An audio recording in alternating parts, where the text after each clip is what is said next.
Wow, it's been almost a year since the first episode of this series took place. I didn't really expect to continue this series. But recently, KingsIsle decided to make the game free for 12 days, granting everyone who has an account before December 9th membership. What this meant was you can essentially go anywhere in this game without spending money. So with that in mind, I like to pose the question, how far can you make it in Wizard101?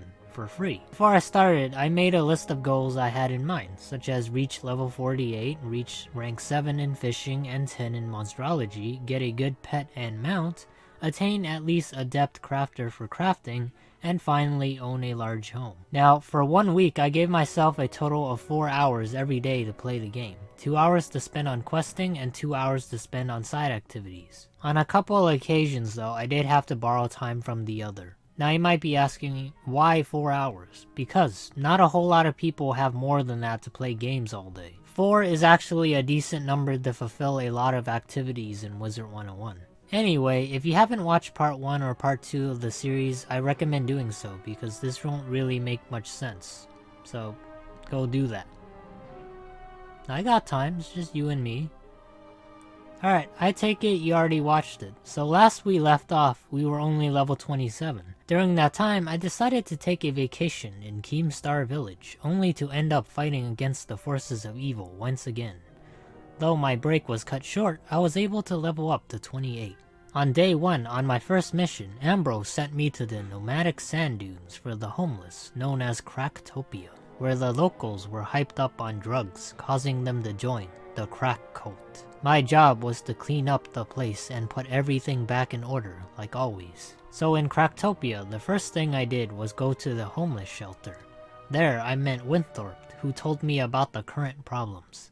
Community service was tough because I didn't have any transportation, so I had to walk about 10 kilometers back and forth. After running Winthorpe's errands, I received a deformed horse called a dromedary. My next task was to take care of the small-time drug dealers who supplied Cracktopia in hopes of finding a lead to whoever oversees the operations. They didn't put up much of a fight. If anything, they turned into little crack particles when defeated. Supposedly, the creations and recipes of these drugs were manufactured within the Crack Palace. Inside the palace, there were many kinds of drug creations. Some were crystal, and others required heating it up. Regardless though, after kicking the habit, I found one of the chief executives known by his associates and locals as Crack in the Commons. Obviously referring to Wizard City, which is probably why most people in that area are pretty rowdy. I ended his reign of tyranny with a cold shower to the face. Eventually, I was asked by Winthorpe to help Shalik, an old and dried out shriveled man, with his night terrors, since he was the key to exposing another of the top executives. I was then told General Kaiba would be able to help me with my dilemma. In order to fight my way to the top, I had to enter the Grand Arena, where I fought some muscular boys. Tall, thin, muscular boys.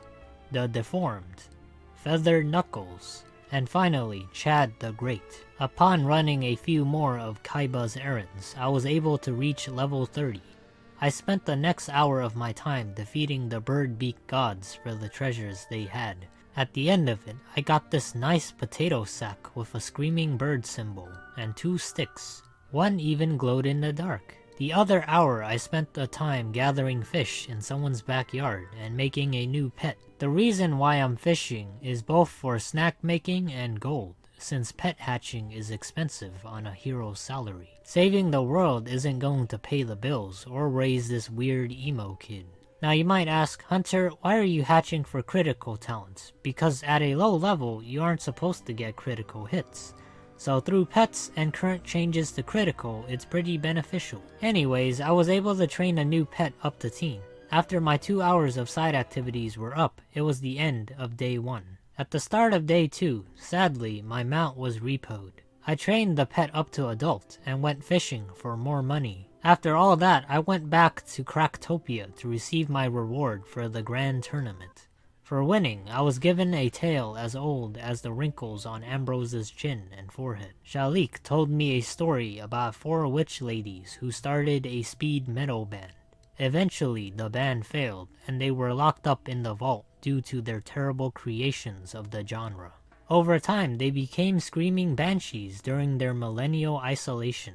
That's why this place is called the Vault of Ice, because their songs were shit and needed to be locked up. I was asked by Shalik to make the witches shut up because they were disturbing their undead neighbors all through the day and night. After causing an uproar at the old folks' home, I found out what I was looking for, the Triforce Pillar. I mean a key. Little did I know the key would lead to Krakenhop's lair, the second in command to the drug operations. Going through his bodyguards and his preschool puzzles, I was able to hit Krakenhops with a harsh and bitter cold reality, known as an intervention. Eventually, he changed his ways and decided to help me clean up Cracktopia. Sadly, even though he died, he is still with us in spirit. I was told by Krakenhops reaching the final leader would be difficult, as her known connections were her first line of defense. In order to gain access to her lair, I defeated her 4 right-hand men, known as the Princes of Crack, like the 4 horsemen of the apocalypse, but with drugs. Finally, it was time to infiltrate the lair of the final leader. Within their lair, I had to take a mental evaluation test and go through a couple of her bodyguards. It was time to reveal who was behind this psyched out Scooby-Doo mystery. It was none other than Crack in Patra. I confronted and slapped her with the cold hard truth like those PSA advertisements. Unfortunately, she did not learn the lesson the first time, so I had to teach her the lesson a second time. It was later revealed by Krakenhops that she was allied with Maelstar in bringing an end to the spiral. In cleansing Cracktopia of all its filth, I received a very powerful spell known as the Finger of Shame. Apparently, Krakenpatra held a powerful relic known as the Krakenomicoke, which symbolizes life and death. The last known sighting of this relic was seen in Marleybone. In the dog and cat humanoid infested world, I met with Private Wimpley and was told the relic could be at the Royal Museum. The curator at the museum was a jerk and said no, so now I must do 50 other things. My next stop was to see Mayor Fillsbury. Unfortunately, he was neither doe nor a boy. Anyway, he redirected me to No Shit Homeless. Homeless told me he couldn't sleep at the park tonight, but advised me to contact Miss Connerrail if I wanted to find the Krakenomicoke. At the park, I was suddenly ambushed by the Arthritis Gang, later known to be as the O'Learys. After meeting with Connerrail, I was informed I would need to search the nearby safe houses for the secret stash. But before I did, I went to train my pet again and leveled it up to Ancient. The Arthritis Gang had a poor way of ambushing people due to their crampy fingers, because surprisingly, I was able to get away 3 times. Unfortunately, all 3 safe houses did not have the secret stash. Luckily, Connerrail had an idea who might have it. At Willie Mark's place, instead of a wet bully, I served him an ice-cold one straight in his face. After bullying him, he revealed that Baxter, a long-standing member of the Arthritis Gang, may have what I was looking for. Unfortunately for me, he was captured, and his status was unknown. For more information on his whereabouts, I fought through the many gangs in Marleybone, consisting of the Arthritis dual-wielding knife-wielders, the Small Boys, and the Brace-Faced Woodies. I went back to Connerrail and was told the Brace-Faced Woodies were keeping Baxter captive. With that knowledge, I confronted one of their division leaders by the name of Potboy. After freeing the captive idiot, it was time to see what the next course of action was. According to Baxter, the head of the O'Leary gang was planning something big. To find out what it was, I infiltrated the rat-infested streets of Ironworks. Little did I know Baxter's plan involved preschool puzzles for the mentally unstable. It came time to confront the big man, known by his gang as Pops the Coin Tosser O'Leary. Sadly, he would never toss another coin again, as his fingers were chilled to the bone. Upon his defeat, Pops informed us about the ongoing heist to break into the museum where the Krakenomicoke was held with the help of Moldy Artie. No Shit Homeless with his clever deductions sent me to restrain Moldy Artie. At the prison, I met numerous corrupt guards who did nothing but watch as the prison inmates roamed the streets for some reason. What the fuck? I thought this was a prison. Why is there a street here? Suddenly, Maelstar showed up and swept Moldy Artie away in his arms, leaving me to fend off his pack of stiff old goons. I went back to Watson with news of my failure to contain the prison inmates. Watson explained it would be difficult to track Moriarty down since their detectives were too busy jacking off. I mean, they were tied with other cases, of course. So as usual, I had to solve the case. He informed me there were other pressing matters relating to the escaped inmates happening at Knight's Court. Before I could do that though, my time was up with the second day coming to an end. At the start of the third day, I did the usual activities, trespassing while fishing in someone's home, and feeding a malnourished goth boy. However, in addition to these activities, I decided to add monstrology into the mix. Now you might ask Hunter, why are you bothering with this stupid stuff? It's making me angry. And to that I say I'm fulfilling my dreams of becoming a Ghostbuster by extracting the energy out of the undead. Also, monstrology does have its uses, one of which is having enemies' trapped souls serve you on the battlefield. They even got a Pokédex of several creatures that use the same motto. Anyway, I collected quite a few undead creatures and was able to reach rank 5 in monstrology. Next, I headed to Golem Court for my gardening lessons. There, Fartley showed me his depressing dry patch of land called his garden. For my first lesson, he sent me off to this creepy insomniac tree in order to collect a seed. After collecting the seed, I was taught the 5 stages of a plant's life cycle: seedling, adolescence, midlife crisis, old age, and most importantly, depression. Armed with that knowledge, I was finally ready to raise my first plant. In preparation, I bought a couple of necessities to help the seedlings grow. To watch over the young plants when I was gone saving the spiral, I bought this nice mini elf on the shelf. With my daily tasks done, it was time to get back to work. In Knight's Court, I talked to Sergeant Steg and was informed there was a door-to-door salesman on the loose, when suddenly a lady was approached by them. As it turns out, it was none other than Jack, the handbag model. With his attempts to look fashionable and coerce me into buying a handbag, I quickly shut him down. The process was so shocking, he experienced the faceplant of rejection into the underworld. The next thing I did was extract information out of the local gangs. Eventually, I was able to find a glove. I was asked by the sergeant to go to the glove store to see if it was a real glove. And sure enough, it was an oven mitt.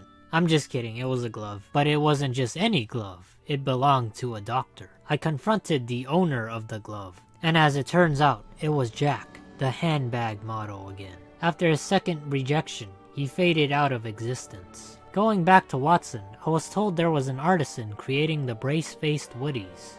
Looks like there won't be a Toy Story 5 after all. Upon his defeat, I was told by one of the Woodies I would be able to find Moriarty atop Big Ben. The real challenge from the start wasn't going to be the battles. You see, the real challenge is having to climb up several flights of stairs. Anyways, after defeating both Bellows and Sprockets in their respective counterweights, it was time to ascend up Big Ben.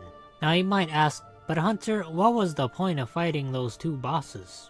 I have no fucking clue. Sort of like, why does the elevator in Big Ben gotta stop at each floor, making me fight a bunch of creatures? Eventually, I had met my match as one of the Arthritis gang members landed a fatal blow. My defeat revealed everyone's favorite Easter egg called climb 15 fucking flights of stairs all over again. I'm kidding, but that did happen to me a couple times before. On the way to Moriarty, I decided to tip over 3 milk bottles. By doing so, it angered the milk god. Atop Big Ben, I met Maelstar, Moriarty, and the third wheel in this awkward love triangle. Even though he had his muscular henchmen to aid him, it was not enough as my icy breath made him keel over. Heading back to No Shit Homeless with the news of Moriarty's defeat, I was made an honorary member of the Goon Squad for my efforts in saving Marleybone and obtaining the Croconomic. Before I told Ambrose though, my time was up for the 3rd day. On the beginning of the 4th day, I started fishing again for both Mega Snacks and gold. Next, I trained my pet to Epic. At Epic, I decided to try my luck at crafting an ice jewel for it. Although it wasn't a jewel with extra damage, it's still handy to have some accuracy. Then, it came time to become a crafting initiate. In order to do that, I had to go through Felicia the Scalper. Instead of giving me the recipes to craft it for free, I had to buy them. Nice, it's just like college. except you're paying for books to get a degree, not a crafting badge. I leveled up Monstrology again and then saw the Little Blue Witch of the North to continue my school-related quests for new spells. As a result, I was able to learn the spell to summon a Frosty Hulk minion. With all my daily activities and then some done, it was time to visit Uncle Ambrose to see what he had to say. He said no vacations and handed me this butt plug to send me on my way to Mushu in hopes of finding Maelstar. In Mushu, I was asked by the locals to help an old man who had fallen and can't get up. Shoulda had life alert. Apparently, I need a literal key to enter Dragonspire to find Maelstar, but only this old man had it. So I asked his caretaker for the key, and was told in order to get it, I would have to help the old man get back up on his feet by taking care of Mushu's problems. Now what I'm wondering is why the heck does this one guy have the key to an entire world and not Ambrose? Anyway, I went to Hamster Village to start finding the cure. There I met Soji Ragama of the Imperial Cow Clan. He told me to run a few errands for the village, such as collecting weapons, defrosting pork, and beating up wannabe ninja turtles. By doing all these tasks, I was able to level up to 36. In addition, my pet energy was refilled. So in between levels, I decided to hit the pet pavilion and not the gym, since the pet is doing all the work at this point. To be honest, I probably should have titled this video, How Far Can You Go in Wizard101 with Only Your Pet for free. Anyway, going back to Hamster Village, I was asked to take down Dudaga, the warlord of the Pork Army. This granted me safe passage to Tofu Outpost, when the pork boys go marching in and around in circles. Here, I was asked by Sushi Fugu to do some field work. I scouted the enemy towers and then committed 3 acts of arson. Here's a fun fact, did you know I can set fire to the same watchtower? This is the real wizard sorcery. All you gotta do is bend time and space by switching realms. I mean, it makes sense, you travel to another universe and it's like you were never there. The only thing that stays with you though are your responsibilities and consequences that come with it. Even in a different universe, I can't skip out on my duties of setting fire to a watchtower. It's not much, but it's honest work. Going back to the sushi chef, he told me to destroy 4 boxes of videos to hide his porn addiction. After doing numerous amounts of tasks for him, it was time to enter the Crimson Fields. Why is it even called that when mostly everything inside is green? You should have named it Green Pastures. Inside, Rice Gum Michelangelo informed me about one of the 3 elephants of Christmas, known as the War Oni. To access the entity's chambers, I had to fight in a makeshift war all by myself for some reason. You'd think there would be some battles going on in the background, but nope. It's just me starting one. After obliterating the opposition as a one-man army, I proceeded to confront the warlord Katsumo, who was haunted by the War Oni. The war entity eventually turned into a cold one, as it was overwhelmed by my icy powers. With it gone, Mushu was finally free from one of its dark omens. The next stop was Solitary Confinement Cave, where I met Dimbulb. On the way in No-Show Village, I decided to fish and caught this mutant bucktooth fish called Bubba. Remember, don't drop the soap. Inside the cave, I was tasked to collect the 3 pieces of the Millennium Scepter from the Rotten Samurais, Koto, and Kanago. During this time, I also took the liberty of getting the Ice Blade spell. It only took 30 levels compared to most schools. But before I could get the last piece though, my time was up for the 4th day. On the 5th day of free, Mr. Spyro gave to me 5 Croctopian Striders, 4 garbage rings, 3 needy plants, 2 side activities, and gold for a chestnut pony mount. With my new steed, I was finally able to get the last piece of the scepter. Legend has it, this stick holds incredible power if held in the right hands. It contains the magical power of waking people up by beating them over the head with it. Going back to No Snow Village, Sun Heng told me I must restore the scepter before I could use it against the Plague Oni. To restore it back to its former glory, I went to the Shrine of Body, Mind, and Spirit to visualize the ass beating I was going to bring upon the diseased demon. Eventually, after a couple interruptions and bumps along the way, it was time to creep inside the Plague Oni's lair. Inside, I watched as all its minions fell before me at my newfound power. Even the Oni itself crumbled before my feet as I held the vaccine known as the beating stick. The millennial scepter. With the plague gone from this land, it was finally time to face death. Not that I haven't done it already. Imagine a headmaster sending a 10-year-old boy to go fight witches, prisoners, undead, and big elephants. My next point of interest was the ancient burial grounds of Mushu, but it had to wait as I turned level 40. At this level, I put on some gear I got from free packs along with a few essential bazaar items and got to explore Buckingham Palace. Here, I met this drunk dude that swallowed poison and had a stroke. Luckily, some random tourists nearby were able to pummel him to a pulp. For my brave actions of sightseeing, I was rewarded with a special royal robe. The power of this new robe allowed me to breeze through the land of the dead and obtain the spirit cage. Apparently, I need to capture a ghost using a cage so it can take me across this bridge. What I don't understand is why couldn't I just swim across to save myself an hour of questing? Anyway, while inside the Tree of Death, I took care of no more manga to get the Dagger of Spatial Rifts. With the dagger, I plunged it into the air and a portal opened. In the portal, I found a shriveled prune talking gibberish. From the shriveled prune's decay came the birth of the Death Oni. Congratulations, it's not a girl or a boy, it's a thing. The newborn Oni said its first words, which were cold despair, so being the astute parent, I had to teach him the meaning of the word through tough love. The only thing left to do now was to wake up the old man so he can give me the damn key. As I approached him, suddenly, the big jolly green giant showed out of nowhere. He was hungry and didn't eat his Snickers yet, so I had to take him down before he caused a ruckus. Upon his downfall, the sleeping beauty woke up from his eternal rest and gave me permission to use the Dragonspire key. I went back to Ambrose and told him the news of an old man wasting my time, and ended my day there. At the start of the 6th day, I went to sell the trash I collected to the bazaar, took care of the babies, fished around jellyfish fields, fed my pet, and became an adept crafter after gathering some litter. When my daily tasks were completed, I headed to the Myth Shack to meet an old man by the name of Cirrus. He looked at me in a funny way and wanted to fight. I could tell he wasn't sane in the head. Inside the Myth Tower, he summoned his band of bald brigands, so I had to teach him a valuable lesson of critical hits. As it turns out, he was just testing me to see if I was ready to face Maelstar. Anyway, with the key, I was able to enter the lower level of Dragonspire, known as the Dragon Titan's Butt Crack. You see, I have to work my way to the top in order to reach and stop Maelstar. Like the song says, started from the bottom and now something. We're still at the fucking bottom though. So it's still a long way to go. Since I had Dragonspire unlocked, now I decided to head to the casinos where tons of people were playing the slots. The slots didn't take money though, instead it takes your time.